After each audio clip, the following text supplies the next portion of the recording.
The Kage. They're known as the strongest people in each of their respective villages. And in the Naruto universe, strength is one of the only things that matters. Strength equals power, but not in the sense of physical power, more in the sense of political power. The stronger somebody is, the more things they can get away with, the more they can impart their will on others, and the more that they can lead their own villages. And nobody symbolizes this better than the Kage. Now, as to which generation of Kage is the strongest is a highly debated topic. I personally think it was the second generation of Kage that had Tobirama, Gengetsu, Mu, all of them. But that's not what we're talking about today. No, today we're talking about the next generation of Kage and how, more likely than not, they'll be stronger than the generation of Kage we have right now. Well, at least some of them will be. But saying that the next generation of Kage will be stronger than the current generation of Kage isn't saying much. The current generation of Kage is nothing special. In fact, Koretsuchi and Chojuro are arguably the two weakest Kage to ever lead. But what if I told you that the next generation of Kage will be the strongest generation of Kage ever? That'd be a bit more compelling. Before I get to making massive assumptions though, I'm gonna go ahead and assume that you've already liked this video, subscribed to the page,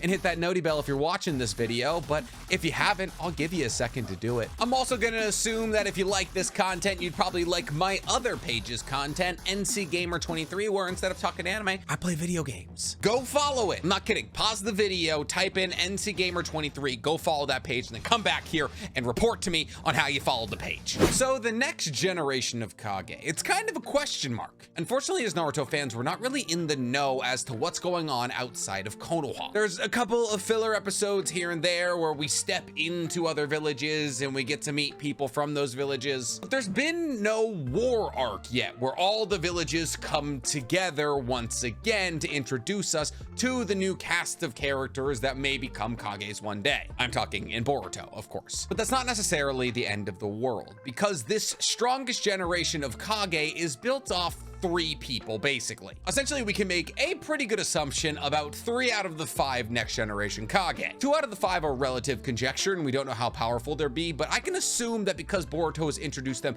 in the first place, they'll take a larger role down the line. But regardless, let's get to talking about the obvious ones. One of the few characters that we've met from outside of Konoha in Boruto is Shinki. Now, Shinki is Gaara's son, not his biological son, because Gaara has next to zero luck with women. He just cactus farms. He has no time to find a wife. Hidden Sand tried once, the woman tried to kill him, they never tried again. But Shinki, like Gaara, was born with magnet release. Except Shinki is very unique, because people aren't really born with magnet release. The third Kazekage acquired magnet release by studying Shukaku. Rasa was taught by the third Kazekage, and Gaara only had magnet release because Shukaku was sealed inside of him. So Shinki is kind of what you would call a prodigy. Somebody born with a Kekkei Genkai, usually tied to either scientific advancements or being bound to Shukaku. And because he was born with magnet release, a bit like how Gaara was essentially born with magnet release, he had trouble controlling it as a child. So when his emotions would flare up, he would fly off the handle and hurt those around him. But here's the thing,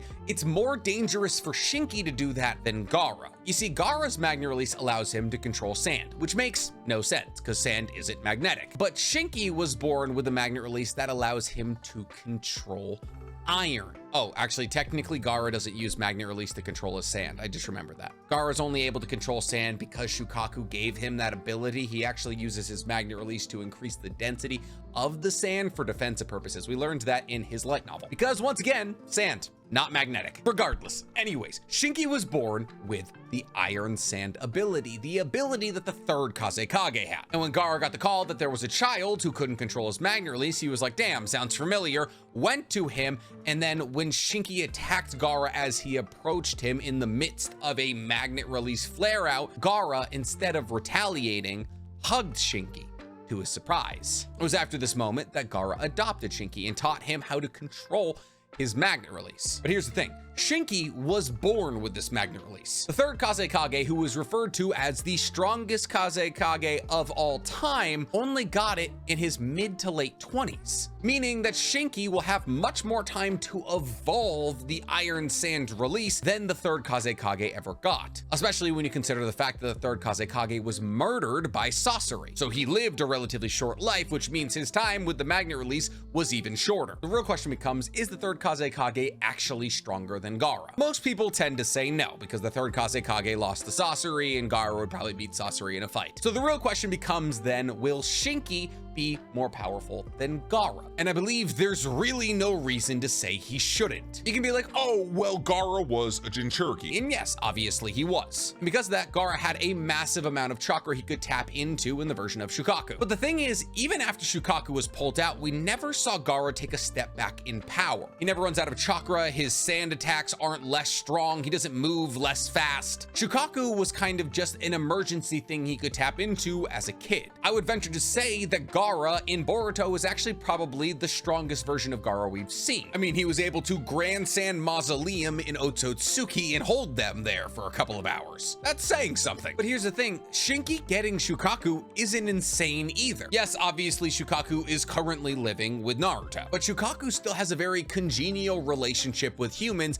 specifically Gaara. And while we may not ever see a new Jinchuriki get made because there's kind of the let the tail beast roam movement going around in Boruto, Shinki may not even need Shukaku to be stronger. Shinki is going to have Gaara training him his entire life, something that Gaara didn't even necessarily have. I mean, obviously Rasa, his father, had Magna Release, but it wasn't like Rasa was father or teacher of the year. On top of that, Shinki's sand is just inherently stronger. Because it's iron, it's denser and therefore stronger. It does come with the inherent lightning release weakness, but still stronger. Not to mention, we've already seen Shinki be useful against Otsutsukis in the Urashiki get Shukaku to the Hidden Leaf arc. And no disrespect to Gaara, obviously he's incredibly powerful, but when Gaara was Shinki's age, he wasn't fighting alien gods, he was fighting other Genin. So it seems like a relatively known fact that the next Kazekage in Shinki is going to be the strongest of all time. So what are the other known points then? Well, the only other village outside of the Hidden Sand that we've spent a good amount of time in Boruto is the Hidden Mist. Unfortunately, the time spent in the Hidden Mist was actually canon from a novel, so the characters we're introduced to are also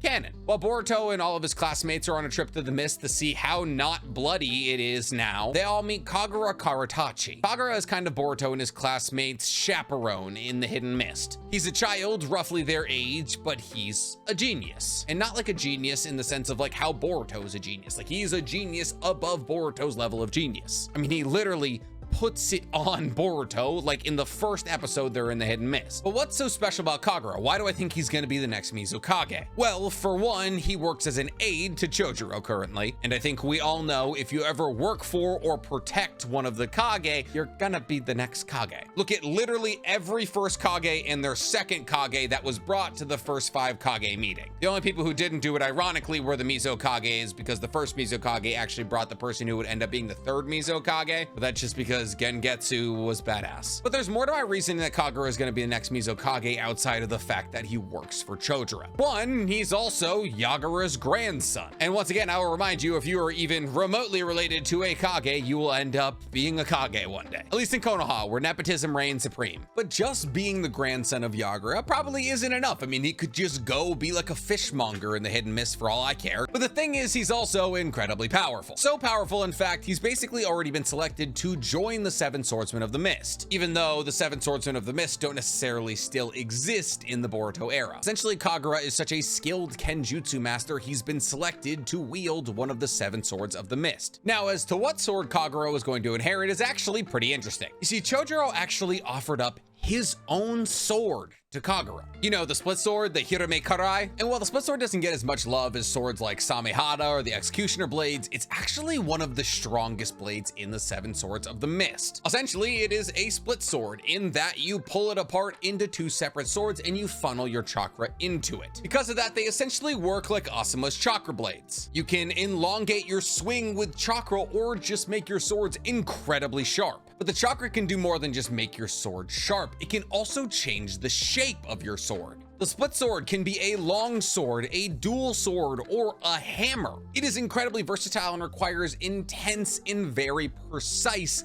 chakra control. Now, it's not the Samehada. It is not the hardest sword to wield. But the fact that Kagura was chosen to wield it and join the Seven Swordsmen of the Mist at such a young age points in the right direction. As for who the strongest Mizukage of all time is, it's either Gengetsu or Yagura. There's really no way to compare Gengetsu and Yagura. But for the sake of not power scaling both of these Kages right now, let's just say that Yagura is the strongest. Yagura's strength obviously comes largely from Isobu, the Three Tails. But on top of this, Yagura also had a bunch of really cool abilities, like his ability to make an ice mirror that could reflect all ninjutsu, functioning essentially like Itachi's Yatamir. Obviously, Yagura was able to kill Juzo and was killed by Itachi. But here's the thing, outside of a bloodthirstiness and the power of being a Jinchuriki, what necessarily made Yagura special? Not a huge amount. I mean, he was killed by Itachi. And being killed by Itachi is not a bad thing. He's one of the strongest people in the entire show. But what's stopping Yagura from getting Isobu? You see, Isobu also has a very good relationship with humans. Isobu is actually very naturally shy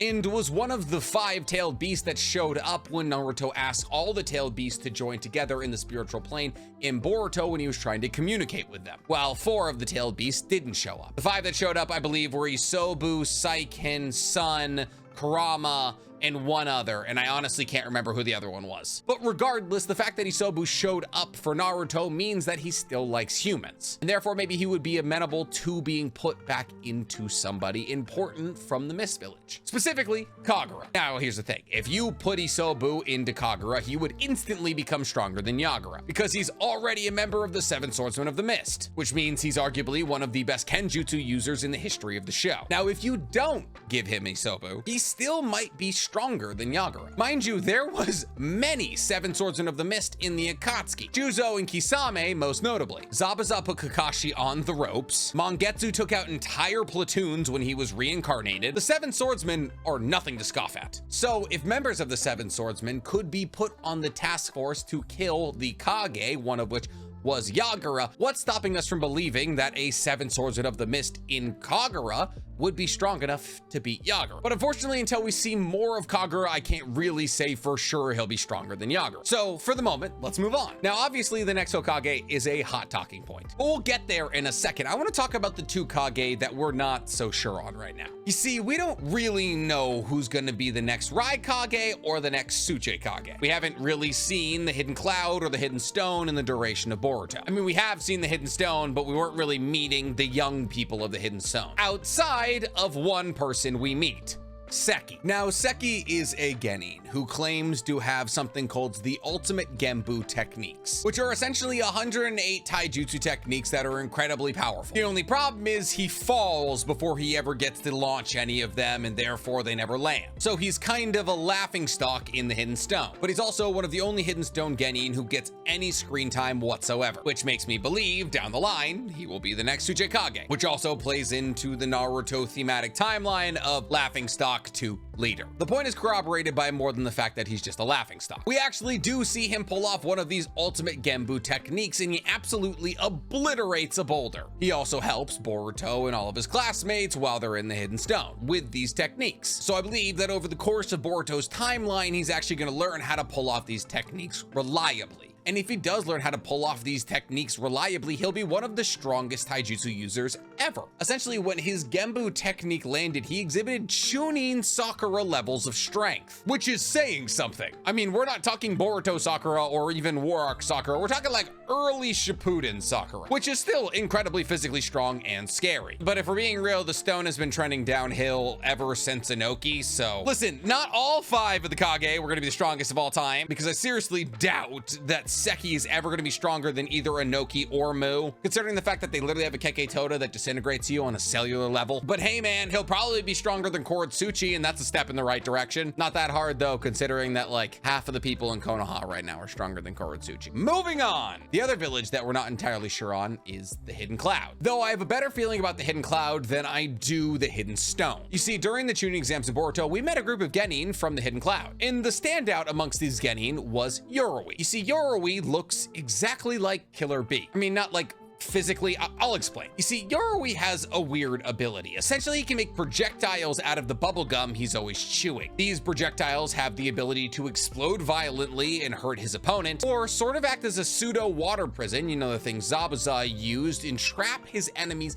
inside of the bubble. He can also use the bubbles for mobility. He uses these bubbles actually to save his team from falling into a pit and losing the Chunin exams. He's also shown to be a master strategist, being able to use these bubbles in complicated ways to push his enemies exactly where he needs them to go. And while the ability sounds kind of stupid and tacky, he actually shows a lot of promise with it. On top of the fact that he carries 2 super vibrato swords on his back. Now, the super vibrato swords are the swords that Killer Bee carries 8 of. You know, the ones with the red handle. The fact that he carries 2 of these swords leads me to believe that he's being trained by Killer Bee. This is even further corroborated by the fact that he wears a Gyuki pendant, meaning that at one point he may actually be able to wield 8 of them, a lot like Killer Bee. Now, obviously, he doesn't have Killer Bee's speed or lightning ability, and he did lose to Boruto in the Chunin exams, even though Boruto was cheating. But here's the thing. Should Yoroi be able to wield all 8 of these blades in combination with his bubblegum ability and his strategy, he would be an incredibly daunting foe. On top of that, I am relatively sure he will actually end up with Gyuki. Killer Bee is getting old and fast, and Gyuki is quite literally the only tailed beast still trapped inside somebody, and I believe he will be passed along to the next Jinchuriki, a Jinchuriki who quite literally wears his pendant. It's foreshadowing. So let's say Yoroi does get Gyuki. I think it's safe to say that a perfect Jinchuriki of the 8 tails, who has this bubblegum ability and the ability to wield 8 of those swords simultaneously, would be stronger than the 3rd Raikage. Essentially, you have to ask the question, is Killer Bee stronger than the 3rd Raikage? I mean, Killer Bee and the 4th Raikage are always talked about like they're about the same in strength, but Killer Bee was able to get a blade on Minato, and